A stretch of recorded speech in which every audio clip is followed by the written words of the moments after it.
Sabah everybody, welcome back to the channel. Today we're going to talk about the S21 Ultra. This device was released, or at least announced, in January and made available in February to many of us.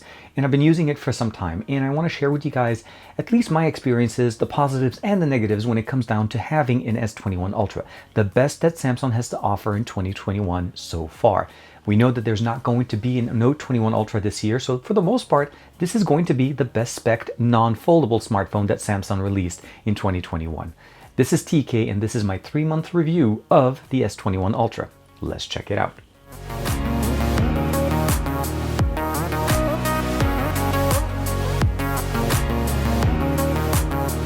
Like and subscribe, and make sure you hit that bell icon so that you're always notified to whenever we have new videos on the channel. So first things first, let's talk about what we have. This is the S21 Ultra. There was 3 devices announced at the same time at the beginning of the year. There's the S21, S21 Plus, and S21 Ultra. The Ultra is literally the best that they have to offer. Obviously, we're looking at some massive cameras in the back. The primary shooter is going to be a 108 megapixel sensor, a 12 megapixel ultra wide, a 10 megapixel telephoto, as well as another 10 megapixel telephoto lens on the back, dual tone LED flash. On the front, we have a 40 megapixel sensor giving us the ability of shooting 4K 60 frames per second and a maximum of 8K here resolution when it comes down to video, as well as, of course, 4K 60 and all the other options. We have a 5000 milliampere battery, wireless charging and reverse wireless charging. Now on the top, we have a couple of microphones, the antenna band. On the left side, we have pretty much a clean slate. On the bottom, we have a dual SIM card supporting smartphone. This is the unlocked brand. And of course, we have a USB-C for data, charging, as well as audio, since we don't have a headphone jack, and a bottom-firing speaker married to the top earpiece to provide us Dolby stereo speakers.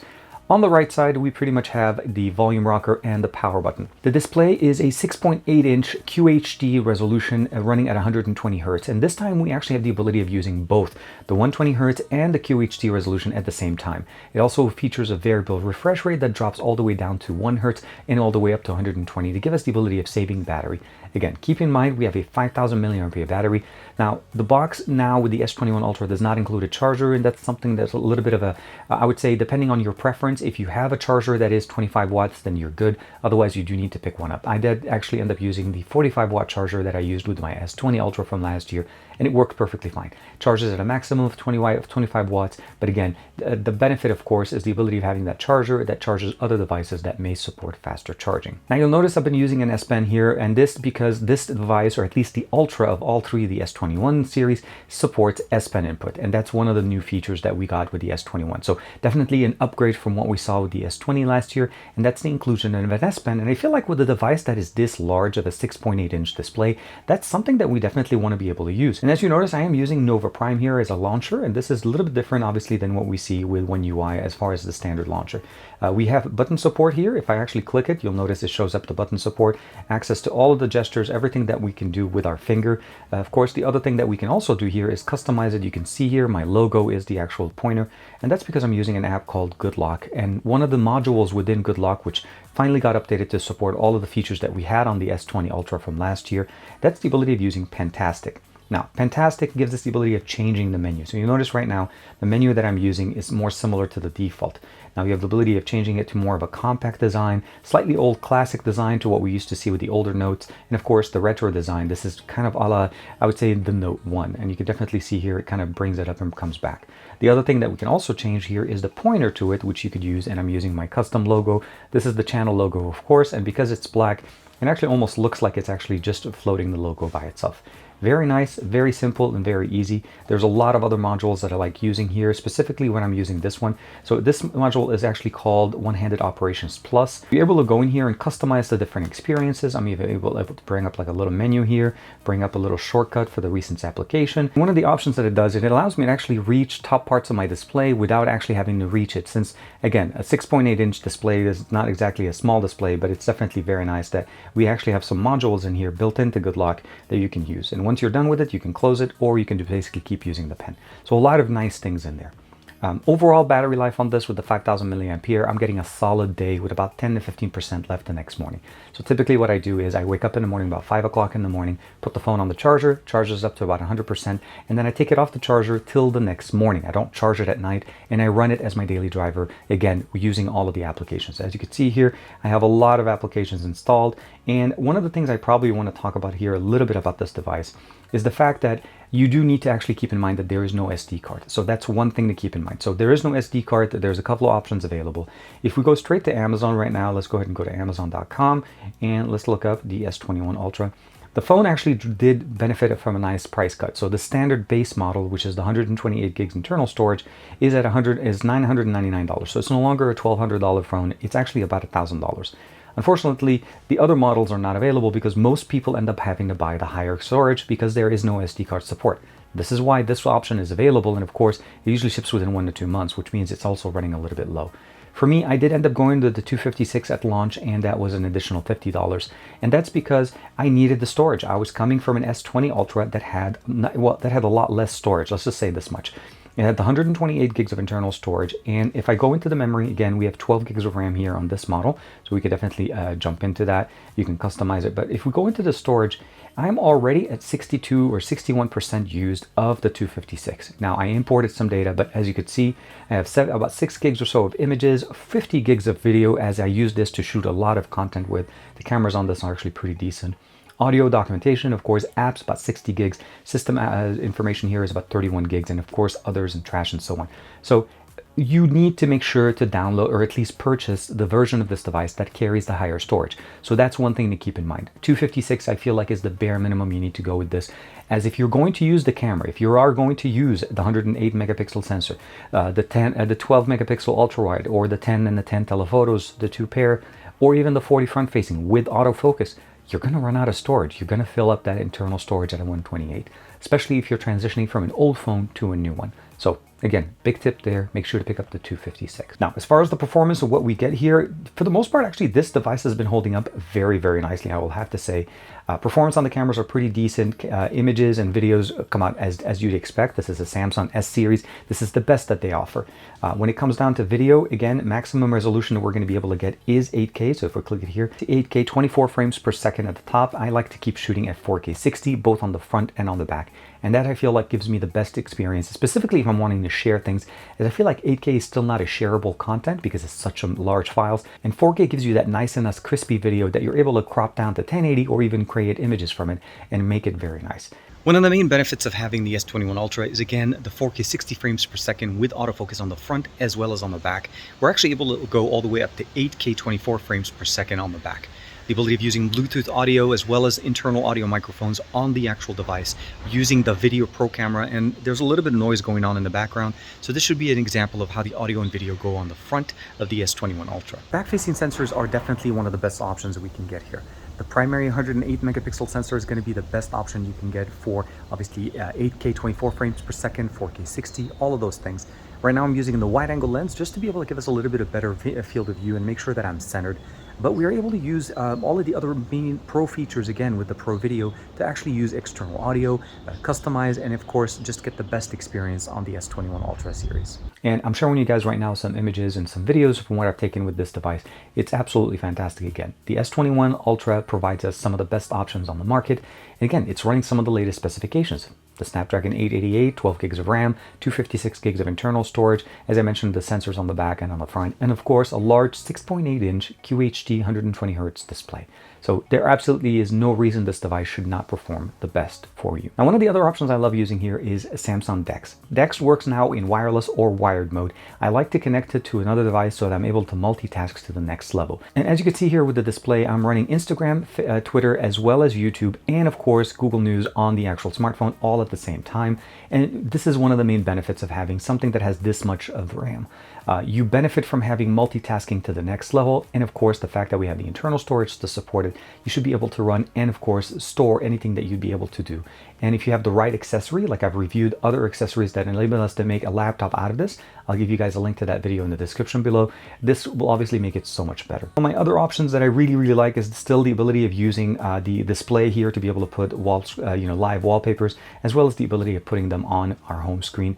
Now, I am using Nova Prime. You can use your own personal launcher or even use the standard one that comes with the system. They're all going to give you some of the best experiences. One of my also favorite features is that I really like is the ability of actually changing how the Recents app launches, and of course also launching the ability of running multiple apps in that new system UI elements. Now we're going to go back into Good Lock, and this is because now this option that used to be a standalone option called Task Switcher is now integrated to another module called Home Up. Now Home Up is a way for us to customize the Samsung launcher built into the system. But if you want to be able to change the Recents app, even if you're using a custom launcher, you do need to jump into Home Up, and then at the bottom now we have Task Changer, and it is built in here, and you're able to change the different settings, change of course mini mode, all the different options that you'd like. You can also customize your home screen, your folders, your backup and restore, share manager, and of course task manager, and as I say, Task Changer here, which is what I've been using. So very nice, very simple to use, and then once you activate it, it's very easy and it's just simple for us to be able to keep using. And of course close all applications, launch some of the Recents app, interact with the UI elements. So all in all, the S21 Ultra has held up very nicely. Now, there are some caveats I do want to mention of some of the issues that I've been dealing with since I purchased this device. First thing I will say, again, the charger is not included in the box, so for me it wasn't a big issue because I was upgrading from an S20 Ultra and I already had the 45-watt charger. But if you're picking it up right now, make sure you budget for an additional $40 or so to pick up a decent charger for this so that you're able to charge it at the maximum capacity, which is 25 watts for the 5000 milliampere battery, which actually is pretty decent as far as speed. So I'm not saying it's a slow charging, but again, when comparing it to what I had in the S20 Ultra, that was my only thing that I wanted to kind of mention to you guys, especially if you were thinking of upgrading from the S20 Ultra like I did. The other thing I want to talk to you guys about, I've had some issues, and it's periodic, where I've had audio issues when I'm transitioning from Bluetooth audio to speaker audio. And what I mean by this is, like, I'm using a Bluetooth headset and I'm on Wi-Fi, and then I'm Wi-Fi calling, jumping back to regular cellular data without the Bluetooth. For some reason, audio on my end dies, and that essentially is the audio from the other side. The other side can hear me, they can understand me, it's just that I cannot hear the other party. It shows me that I'm connected, it shows that the call is going, but I don't have audio, and I have to reboot the phone for me to fix this issue. With all of the OTA updates that they've pushed, unfortunately, this is one consistent problem that I'm still having, and I'm hoping in the future they'll be able to fix. Again, it's very sporadic because I do typically, well, we're home most of the time recently, right? So I end up using Wi-Fi calling as well as Bluetooth headset whenever I'm having like long conversations, long teleconferences. So it is an issue that shows up for me quite a bit, but hopefully it will be fixed in the future. Now, the last thing I did want to mention is the fact that the storage situation is something that at least this time I did plan for it correctly. I did end up paying the additional $50 to go for the 256. I feel like the 128 for the S21 Ultra should really not be the standard. I think they need to go back to what they did with the Note 10 series, where they were giving us 256 as the standard internal storage capacity. And that's because of the way we have the system. It's intended to be used to the fullest, right? We're talking 4K 60 on the front, on the back, 8K video, taking images all the time, and we're talking high resolution images. We have a 108 megapixel sensor, and even with pixel binning, this still provides us large files. You're able to shoot 108 megapixel sensor images. So the short answer, if you're transitioning from an older phone to this one, which most of us do, and we are transitioning our content with us and then start shooting content, that 128 is just going to be out the door. And as you saw right there, I'm at 61%, which means I've already exceeded the storage capacity. So even if I had transitioned into it, it would have been something that I had to fix. So with that being said, would I recommend the S21 Ultra to somebody considering to get a Samsung device? I will say this.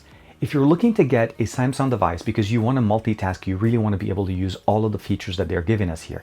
Obviously, the 888 is a very strong processor. Obviously, it's intended to be one of the best options on the market. It does get a little bit warm whenever we're playing games for an extended amount of time, but that's something that seems to be concerning, or at least affecting most devices running the 888. It's not a device-specific concern, it's a processor concern. And devices need to actually, I would say, basically plan for it so that they're able to manage the thermals. And I think if you're using a case, the same situation I'm using the UAG case, the problem is not as bad, although gaming performance does get throttled a little bit if you don't turn on performance mode, or if you end up getting a little bit of heat. So you'll notice some of the performance issues with extended game sessions. I would say short 20-30 minute sessions, not going to be a big problem for you. The cameras perform as you'd expect, all of the same features that we've had in the past. We have a couple of new modes. The Bluetooth audio as well as internal audio is definitely very nice. So again, would I recommend it? I would say it depends on what you're looking to get. The S21 is, for the most part, and S21 Plus are very much kind of similar to what we had last year with the S20 series. So I wouldn't necessarily say that they're going to be that much different. You probably will have a better luck with that one.